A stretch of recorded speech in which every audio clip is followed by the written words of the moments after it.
Do you like my cow earrings? I thrifted them. What types of awakenings have you been on? Have you awakened to the infinite consciousness? Have you awakened to the true suffering of animals and land on this planet? Or have you awakened to the social injustices happening not only in this country, but almost every country that we can see? There is always work to be done.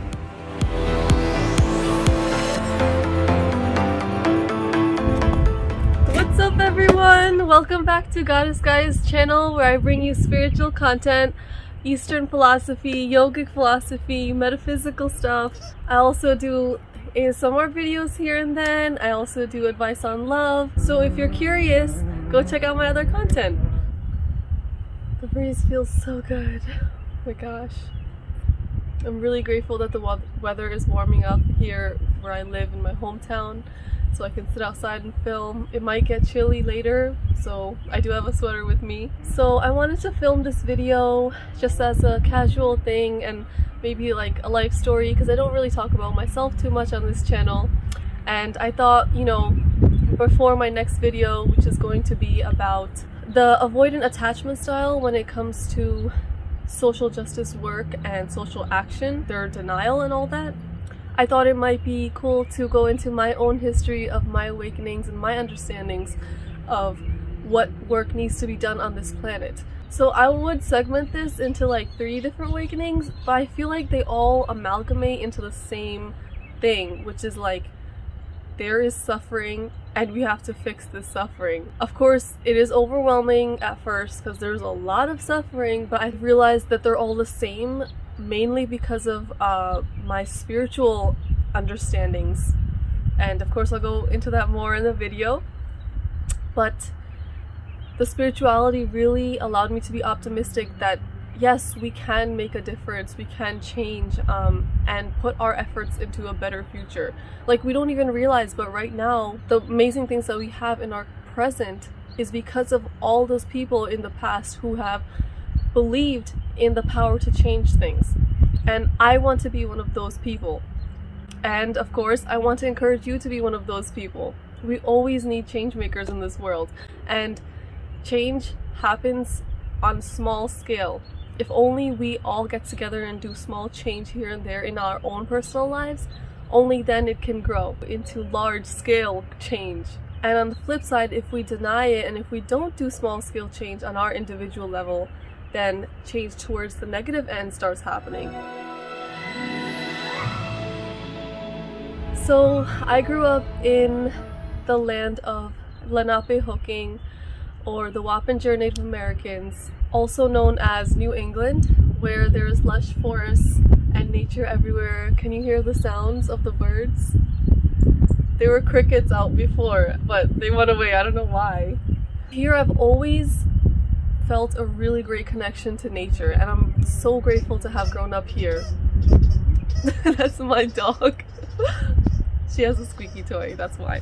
So growing up here in school around the mid-2000s, they started teaching us about climate change, and what I learned was just so devastating to like my 10 early tween-year-old heart. They used fear tactics on us, not like traumatizing, but it was definitely very, very frightful to me learning about all the resource conservation that we do not do, and the ways that society was constructed on overconsumption and depleting the resources of this planet that are useful to us. This effect lasted in my subconscious for a very long time. I remember myself not using colored pencils too much or crayons, like trying to use the least amount of things. I didn't want to waste anything, and when lights would be on way too long or water was running too much, I would get anxiety about it. And I recently learned actually that this is called ecoanxiety. But thanks to that, I became really passionate about recycling because it felt like one of the only things that I could do towards preventing climate change. So I would say that was my ecological awakening. My first social change awakening happened around high school when I used to use Tumblr a lot. There were a great many information shared on Tumblr all the time on feminism in regards to the inequalities faced by every gender, race, sexuality, nationality, ethnicity, and the current status of their movements. It seems self-evident to me that just like caring for the earth and our planet's health, that caring for other individuals and groups of people was inherent to being human.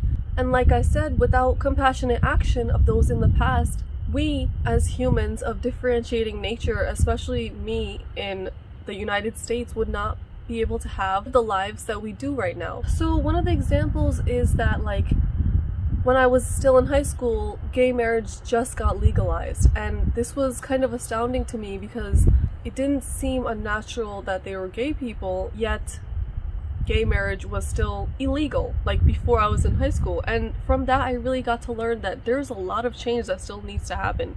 These understandings were definitely influenced by the community that I naturally gravitated towards, because artsy people kind of tend to lean left and question about the things that can be improved. In college, I continued my pursuits to understand more about social change through my university's feminist club and by getting a social advocacy certificate. I would also just research a lot on my own, like YouTube and reading articles and like getting really deep into forums, just learning about the injustices that people face. It was this book that really propelled my social justice passion and furthered my awakening about the injustices that happen to Black folk in the United States. It talks about the dichotomy of white and Black in America. It's a book that people don't really mention, but I do recommend it. It's two Black psychologists talking about the desperation of Black life and the inner conflicts. I actually just found it at like a used bookstore, but it really was calling to me. I read it because there was a person very close to me who was Black, and I wanted to see the world through their eyes and really understand what it is to live as a Black person in the United States. I really hope that everyone gets to read this book or a book like this. And honestly, this was like pretty painful stuff, because as like a empath, I have different opinions about calling myself empath, but I definitely know I'm an HSP, or like very sensitive. I would definitely have to take a lot of breaks from researching and from doing active work, but that's where I stood as of college. Then immediately after graduating, I got super into the law of attraction. Oh my god, I didn't know it back then, but really seeking out information on the law of attraction and seeing it work in like the tiniest things, it led to a greater hunger for me to understand spiritual concepts. How did it work? Why did it work? I literally binged Abraham Hicks videos, I'm not lying, like during work, because my work was pretty monotonous and my ears were free to watch and listen to manifestation and law of attraction content. And I started talking to a really good coworker friend that I made there, who recommended to me the books A New Earth and the book on the taboo against knowing who you are. And these literally opened my consciousness to something beyond what I ever thought possible. I'm so grateful for that time in my life. So the law of attraction really started making me question my social justice alliances, and I started kind of like gaslighting my own self and problems of others, though I didn't say this publicly ever, but I kept it on the down low because the teachings of Abraham Hicks as well as other manifestation coaches make it so that a person would blame themselves for what they're facing in life, even if it's institutional or if it's something that is out of their control. They would say because marginalized folks are complaining about their realities, that's why they continue manifesting it, and they should really focus on the reality that they would prefer instead of continuing the complaints. And I do want to make a video on this, so stay tuned on my channel and leave a like and a subscribe and ring the bell if you do want to see that video when it comes out. I do think there is a need for the law of attraction in feminism and the movement in general towards equality and equity, but I'm gonna leave that for a separate video because I do think it gets very complex, and as I said, it can be very gaslighty. So I want to tread that very carefully. But there is definitely a need to see the positive sides of what change has occurred and then walk on that to create more positive change.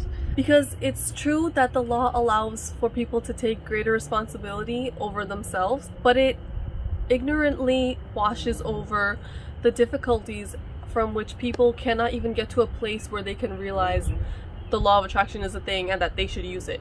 And that's kind of like spiritual bypassing. The grief and survival cycles that marginalized folks are stuck in cannot allow for awakening to occur, even the awakening that involves understanding that you can manifest a better reality. So because of this, I really kept questioning because it didn't sit right with me to tell people that everything that you have in your life is your fault. Like, that's what the law of attraction says.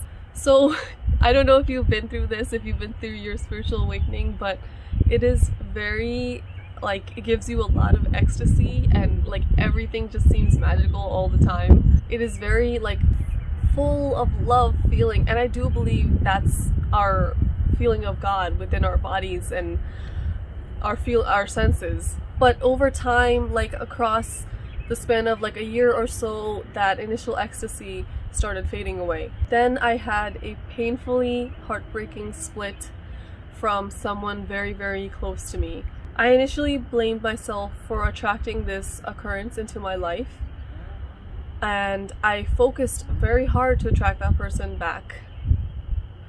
This actually worked, but then the split happened once again. So then I realized like there's something definitely different going on, and I haven't figured it all out yet. Not that I ever will in my life. I started thinking that maybe destiny isn't in our hands, and maybe the law of attraction isn't true all the time. Maybe it's a way for spirit to lure us onto the spiritual path, sure, but constantly believing what we have manifested into our life is not the way to go. That's just will bring down our vibration, will always suck us down into, well, what have I done wrong? What can I fix? This creates feelings of self-blame, self-guilt, no compassion towards ourselves, just self-hatred overall. And again, this is definitely like gaslighting the people that don't fit into the binaries or the sexualities, or people that live with chronic diseases, differently abled people, all sorts of people who face very difficult times. We can't just blame them like, dude, this is your fault. Like, no, we can't. Oh my god. Again, I'll go into that in a different video. So that was my spiritual awakening. Along the way, I also started questioning my dietary choices. How come most spiritual YouTubers are vegan? And how come they seem so much healthier and happier because of their values? There must be something about eating meat that I don't understand was holding me down. Sure, yes, I admit I was trying to get back to that spiritual ecstasy that I felt initially, and I thought this might be a pathway. I actually tried going vegetarian in college. It only lasted like a couple months. I kind of feel like it was pressured by a friend. Although I did half agree with like everything they told me, I was kind of like manipulated into being vegetarian, but it's okay. I kind of like rebelled, and you know, whenever we're forced to do something, it's like rebellion will ensue.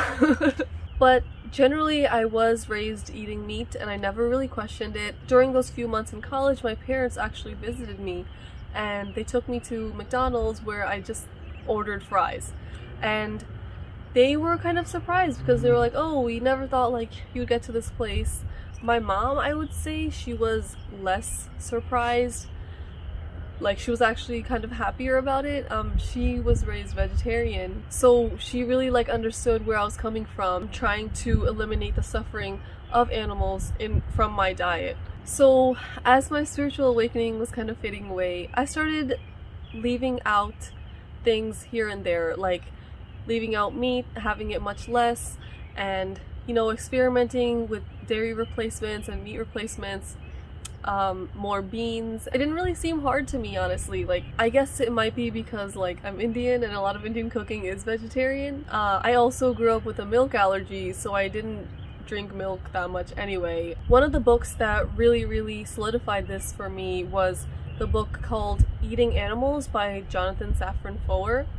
I really wanted to not trivialize diet in my life because I was living on my own. I did have a chance to craft my own diet. I'm very lucky for that. And that book, holy heck, like, it opened me up to the realities of animal suffering and the ways it is deeply entrenched with climate change. I really could not disconnect seeing their suffering and pleasure that their flesh would give me upon cooking and seasoning it. Of course, there are like vegan documentaries that are very traumatizing to watch, but I also think that watching a documentary is like a very quick peek into like a super harsh reality, and it might change us for like a few days or whatnot. But then again, like, we want to rebel, just like a super strict diet, like we want to just suddenly rebel, you know? That's just human nature. So that's why I wanted to take the book, and I'm still not done with it actually, but the book allowed me to go slower and more detailed into the ways farms are run and the specific types of things that animals have to face.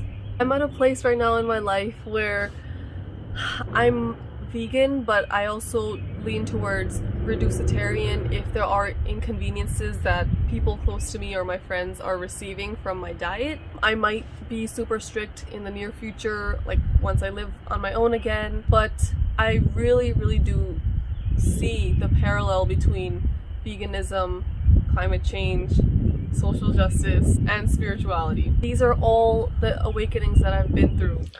The problem with veganism is not the animal welfare itself, although yes, that is the biggest component, but the industrialization of food making is really what causes the animal rights to be violated. So when it really comes down to it, veganism is also a protest against capitalism, which tries to over manufacture and over industrialize every single process.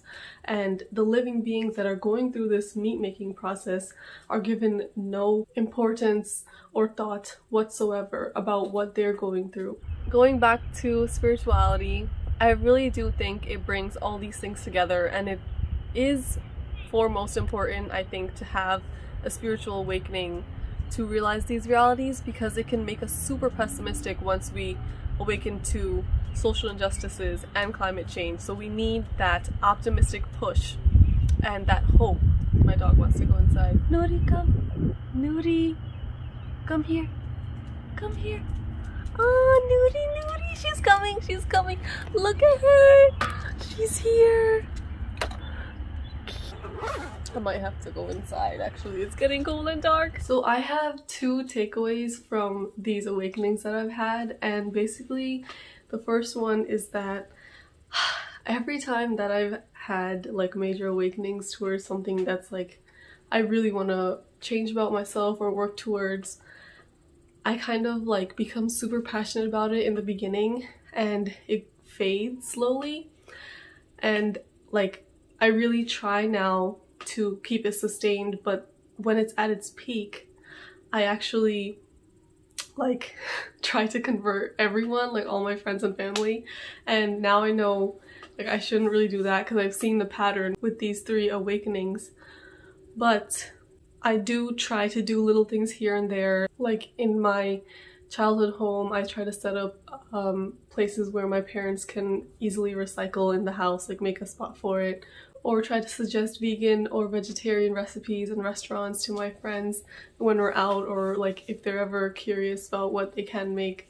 And my second greatest takeaway is that I really learned that in order to come out of myself, which is like, I feel that most of our problems is when we're so focused on our own self, and like even my depression and anxiety, whenever it comes up, like I go through phases.